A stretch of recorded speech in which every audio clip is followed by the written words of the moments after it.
kamusta kayo dyan? Welcome sa aking YouTube channel. Ngayon mga kabayan, no, magpa-restore na ako sa aking sasakyan kasi pumasa na yung sasakyan ko sa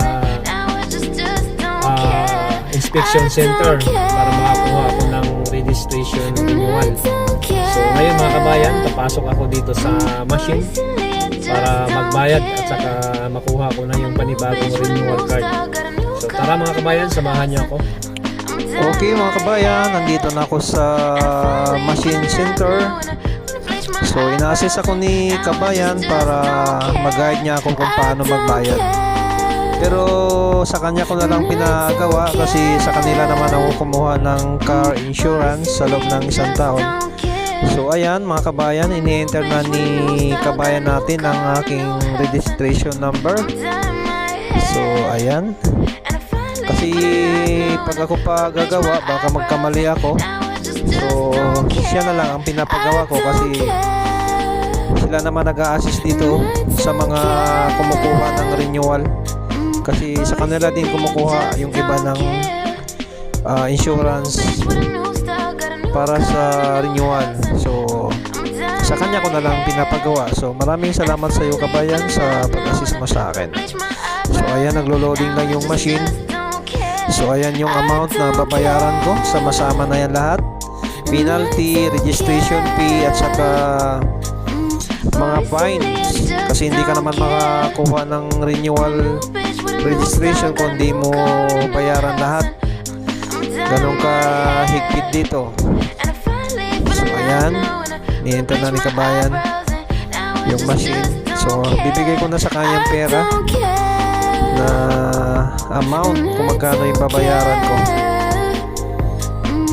So ayan, na-assist lang ako ni kabayan kasi mas maganda yung siya na lang para tuloy-tuloy, wala magiging problema kasi mamaya magkamali pa ako pag enter ng mga number dyan. So panibagong enter na naman. So ayan, hihintay lang natin na makailaga lahat yung pera. So ayan, may natira pa.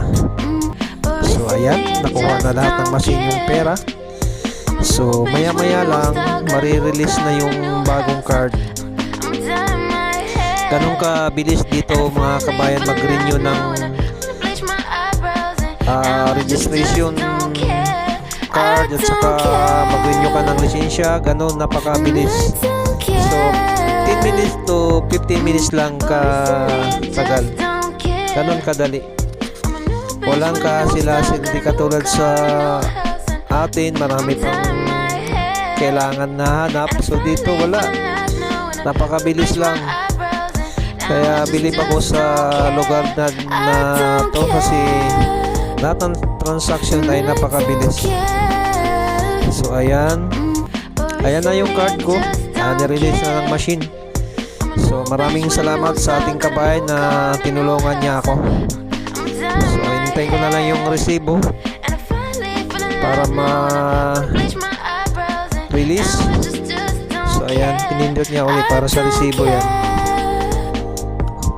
So ayan guys, napakabilis lang dito sa Dubai mag-renew ng mga lisensya, registration card, ganun. So okay guys, dito na yung panibago kong registration card. Ito hanggang ano to siya ma-expired 1 year ulit, 2024 7/01/2024. Ito na yung bagong registration card ng aking sasakyan guys. Tapos ito naman yung luma, ayan, 2023. So hindi ko na pwedeng gamitin ito, baka hulihin ako ng pulis. So ayan guys, napakabilis lang mag-renew ng sasakyan sa minutes lang guys dito sa UAE. Ano lang, 10 minutes lang, antayin mo lang yung machine kasi itong card i-release to ng machine para makuha natin yung panibagong registration card ng ating sasakyan. So ganoon lang kabilis dito sa bansa ng UAE, Dubai. So walang hassle-hassle, basta mayroon ka ng pambayad, makuha mo na agad yung registration. Okay mga kabayan, maraming salamat sa iyong panonood. Ako'y tapos na, nakuha ko na yung panibagong renewal card ko. So So sa mga hindi pa nag-subscribe sa aking channel mga kabayan, subscribe niyo ako para update kayo sa iba ko pang upload na video. Huwag kalimutan i-share at pindutin ang notification bell para update tayo lahat. Maraming salamat mga kabayan. Advance Merry